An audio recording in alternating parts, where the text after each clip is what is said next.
Hi, this is a workshop on how to do the emotional freedom technique. In this workshop, you'll learn how to do EFT on various different symptoms that you might be currently experiencing. I'm going to start by asking you a very simple, how are you? Normally when people ask, they are only expecting a simple, okay, thanks, how are you? But today I want you to explore more deeply how you are. How are you? What's on your mind? How are you feeling mentally? How are you feeling physically? How are you feeling spiritually?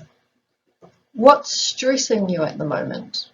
And what symptoms are coming up for you? What symptoms are surfacing in your life? The reason we need to acknowledge how we're really feeling is because in order to move our lives forward, we need to be able to be present and be comfortable in the present. And not just comfortable, but happy in the present. Now, this can be difficult if in the present we're feeling symptoms that we don't want to feel. We're feeling angry, we're feeling insecure, we're feeling fearful, we're feeling lots of different emotions and lots of negative thinking that we just would rather not be thinking about. So this is why in the past, or up until the current day, it has been widely accepted as what you're meant to do is push these feelings aside or suppress these feelings so that you can get on with your day. We have been told in the past that it's best to harden up and get over it and soldier on.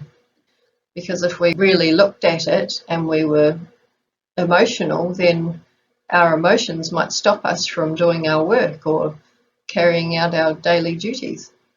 So what we really need is we need tools in order to shift these emotions and negative thoughts as they surface so that we are happy in the present and we can be more present, because it's being present that's going to help our lives move forward.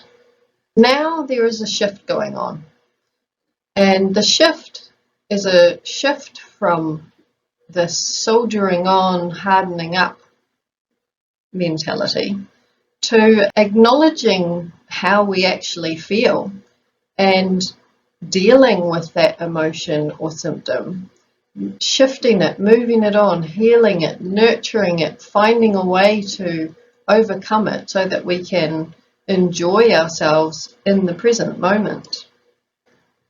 Instead of suppressing these emotions, we are recognizing that it's very important not to suppress, because suppressing emotion is what causes more health problems.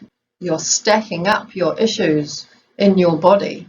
This is why we end up later on in life, after we have retired, and we now have time to think to ourselves, and we now have time to feel what's going on in our lives. This is often when all these things surface.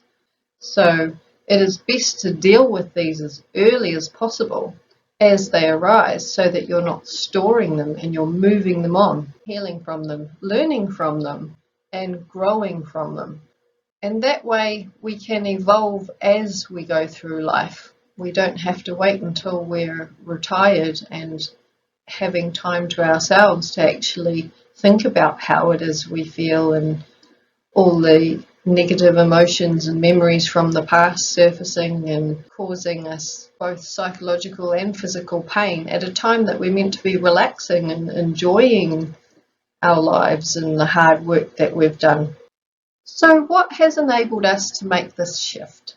There is now a way to relieve these symptoms, and the best part is that it's free, it's easy, it's fast, and it's really effective. And it's called the emotional freedom technique.